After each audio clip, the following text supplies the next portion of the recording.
There is the positive usage of diversity, right?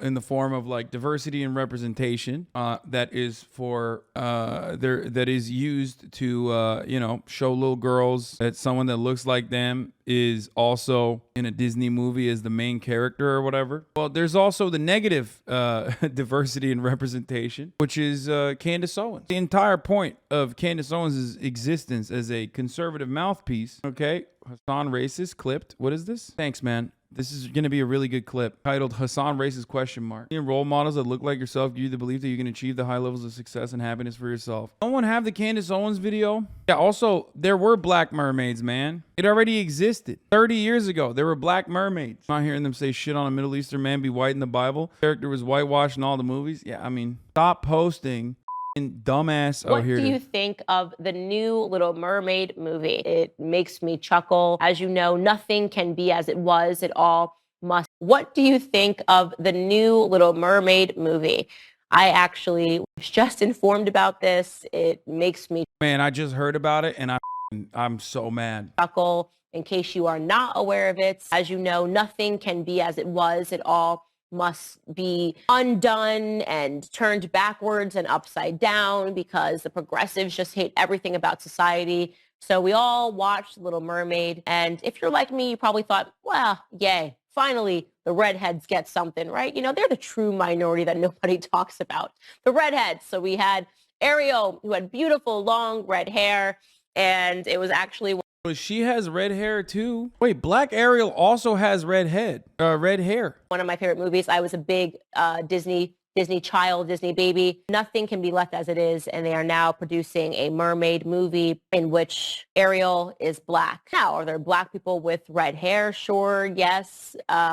It's not common for black people to have... It's not common for white people either. Red hair. You literally just said they're an underrepresented minority, which is not even true. They are represented pretty adequately in media, I would say.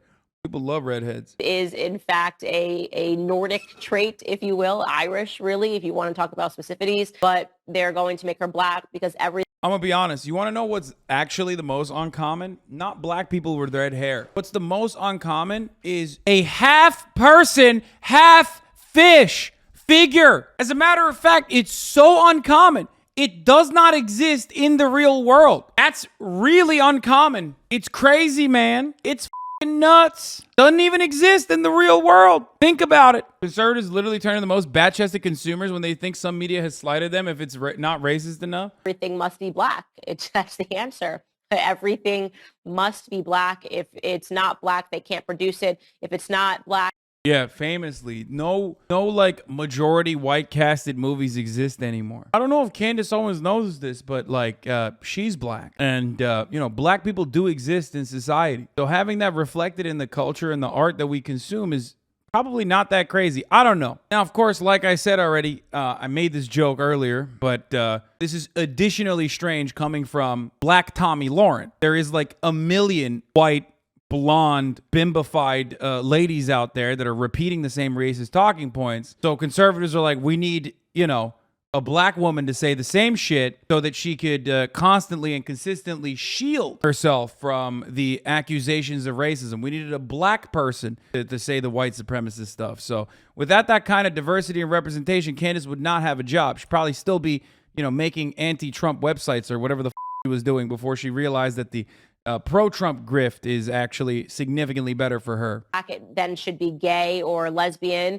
If it's not gay or lesbian, then it should be trans. If it's not gay or lesbian or trans or black, then it can't exist. So it's a mockery. And I, by the way, think that beyond that, the worst thing is being the actress in this. I am the only person, I can't be the only person, but I have to imagine that more black Americans have to be upset with this pandering. What? Bro, why the I mean, there is pandering that is like very obvious and annoying, but why would people get mad at this? Who cares? It's a mermaid. Like, no, there is pandering when like Walmart, which is funding, a new tank for the local police force turns around and goes, oh, Black Lives Matter, we love black people, come on. Like, that's pandering, right? But like when Disney's like, yeah, we're gonna make Little Mermaid black, like that's not pandering. This is a casting decision that they made. Corporations always pander for money, but at least this is making little black girls happy. I just like, there's varying degrees of pandering within representation that is adequate, appropriate, conceivable versus over the top and ridiculous. And Little Mermaid, who's now black, is not anywhere near the pander line that is like ridiculous. Okay? Matt Walsh's take was we should have a white Black Panther. First of all, I already said it. Go ahead, make the racist ass white Black Panther movie, man. Do it. Yeah, there already is one, okay? It's called Birth of a Nation. It was quite impactful, okay? They did that already. You know, it was watched in the White House. I don't know if you know that. It'd also be pretty funny if they did that. If you get mad at this kind of thing, there's actually something wrong with your brain, and you should work on desperately and quickly, swiftly fixing that.